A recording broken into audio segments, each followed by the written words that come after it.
West Virginia calls itself wild and wonderful. And sure, the mountains are gorgeous. But that slogan is doing a lot of heavy lifting when you realize that scattered across those same mountains are 16 towns where the ground is still contaminated, the structures are still rotting, and the state has basically decided reclamation is somebody else's problem. Nobody talks about these places. They're not on the tourist trail. A few of them you can't even find on Google Maps anymore, and we're hitting every single one in this video. Before we move on, please take a moment to subscribe to the channel and like the video. Number 1, Thurmond. Thurmond, West Virginia. At its peak, this tiny gorge town was moving more rail freight than Cincinnati. Let that sink in. A town so small today that its entire permanent population fits in a single car was outshipping one of the biggest cities in the Midwest. It existed because the C&O Railway needed a coaling station and coal operators needed somewhere to burn their money. So you got 24-hour saloons and poker games at the Dunglen Hotel that reportedly ran for years without stopping. Not days, years. Number 2, Nuttleburg. And if you thought Thurmond was frozen in time, Nuttleburg takes that and makes it physical. You can walk right up to the conveyor system that moved coal in the 1950s and put your hand on the metal. It's just sitting in the woods, rusting into the hillside like someone clocked out for lunch and never came back. John Nuttall built a coke oven operation here in the 1870s, and Ford Motor Company eventually bought the whole thing just to feed their steel production. Your Model T had West Virginia coal baked into it. Number 3, Kmore. So the script system alone should tell you how much control these companies had. But Kmore takes that control and makes it physical in a way that's hard to process. Getting to work meant climbing down 821 steps cut into a cliff face every single day before dawn, carrying your equipment. Not a quirky hike. That was the commute. The mine portal's still open. The coke ovens are still lined up along the gorge wall. The fan house still has equipment sitting inside it, just waiting. Number 4, Sewell. Sewell barely comes up in these conversations, which is wild because the Sewell coal seam is literally why half the towns on this list existed at all. It was some of the highest quality coking coal in the eastern United States. So companies built entire towns, rail lines, and industrial operations just to get at one specific layer of rock. You didn't own your house. You didn't own anything. The company built the housing, ran the store, and if the mine closed on a Tuesday, you lost your home by Wednesday. Number 5, Winona. Winona's post office closed decades ago, but the zip code still technically exists. And that small, bureaucratic detail somehow makes the whole thing feel worse than a condemned sign ever could. The town grew up around coal in the New River Gorge area. Same company town structure as everything else in Fayette County, except Winona had a geography problem on top of everything else. What's left is foundations, standing walls, and buildings that look occupied until you get close enough to see the floors have completely collapsed, with vegetation winning every single argument. Number 6, Fire Creek. Fire Creek sounds like a Western, but the danger here wasn't outlaws. It was methane sitting in the dark, waiting for a spark, roof rock that gave no warning before it dropped, and floodwater that moved faster than men could run. Those weren't accidents. They were just Tuesday. And the creek itself? Still paying for it. Acid mine drainage bleeds out of old unsealed portals and turns the water literally orange, coating the rocks in this rust-colored slime where nothing lives. Number 7, Spruce. Spruce sits at over 4,000 feet on Cheat Mountain in Pocahontas County, making it one of the highest railroad towns ever built in the eastern United States. The Western Maryland Railway put a full town up there in the early 1900s.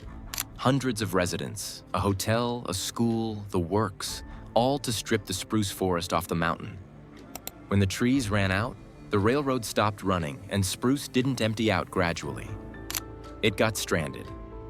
No road, no rail, no reason. Number 8, Panther. Panther is in McDowell County, and if you know anything about McDowell County, you already know this section of the list hits different. The county peaked at over 100,000 residents in the 1950s and sits at around 18,000 today, making it one of the fastest depopulating counties in the entire country over the last 70 years. That's not a slow fade. That's a collapse. Number 9, War Eagle.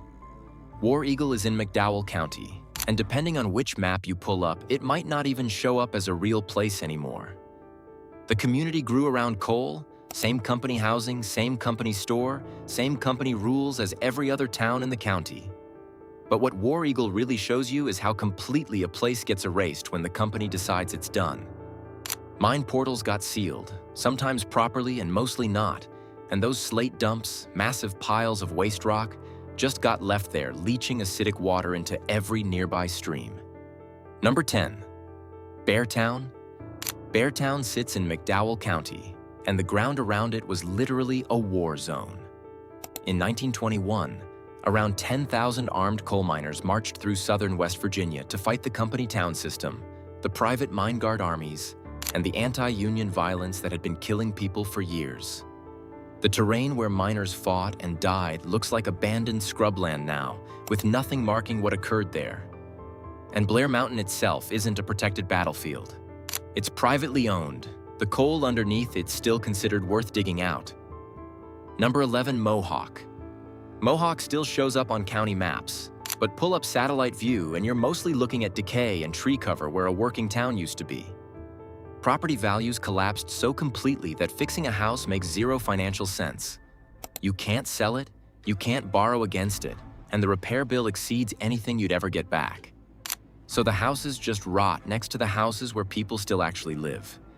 And the water system serving those people has documented contamination issues that would shut down a suburb overnight. Number 12, Landgraf. Landgraf sits right on the Tug Fork River, which forms the border with Kentucky. And that river has absorbed decades of punishment from both sides simultaneously. West Virginia operators dumped into it from the east, Kentucky operators from the west, and the water just collected all of it with nowhere else to go. In 2000, a coal slurry impoundment in Kentucky failed and sent 300 million gallons of coal waste into the Tug Fork system, killing aquatic life for miles. The EPA called it one of the worst environmental disasters in the southeastern United States. That river runs right past Landgraf. Number 13, Red Ash. Red Ash is a coal seam, a former town, and a disaster all sharing the same name, and that's not a coincidence. It's just how completely the industry owned everything here. In 1900, a gas explosion killed 46 miners in Fayette County. Then the rescue teams went in, hit the afterdamp, which is the carbon monoxide left behind after a mine blast, and more men died trying to help. The company faced no liability. Coroner said, accidental. You still owed rent that week. Number 14, Stotesbury. The town of Stotesbury in Wyoming County got named after Edward Stotesbury, a Philadelphia banker who helped finance the West Virginia coal build-out, and that's not a quirky historical footnote. That's the whole ownership structure right there in the name. The southern coalfields weren't built by local people with local money. Banking houses in Philadelphia, New York, and Baltimore funded the operations, built the towns, and ran everything because they wanted coal for the industrial economy up north. The people who actually lived in Stotesbury worked for companies controlled by men who'd never set foot in Wyoming County and had zero interest in what happened there once the coal ran out. Number 15, Glen Alum. Glen Alum is in Wyoming County, and the whole town exists inside a hollow, which means one road in and the same road out. And when the mine at the end of that hollow closed, the entire reason to be there closed with it. The flooding hits the same spots over and over because decades of mining permanently changed how water moves through the watershed. Waste rock piled in stream channels, underground voids left open, ground compacted for industrial use. The water doesn't drain the way it used to, and the people still living there absorb every storm. Number 16, Elkhorn City border towns. The Elkhorn Creek Valley runs along the Virginia border, and every single problem we've tracked across this entire list converges right here simultaneously. The roads got built for coal trucks, not for connecting people to jobs, so when the coal stopped moving, the roads just stopped making sense. Mingo County is where the Hatfield-McCoy feud actually went down, and that wasn't just hillbilly drama. It was a fight over timber rights and land ownership right before the whole region got industrialized, and the violence of the 1880s and 1890s was basically a preview. Those mountains on the license plate are real. But the same mountains are hiding improperly sealed mine portals, streams running orange, and towns literally named after the Philadelphia bankers who owned them and bailed. Drop in the comments which of these 16 you'd actually visit. The next video's already up.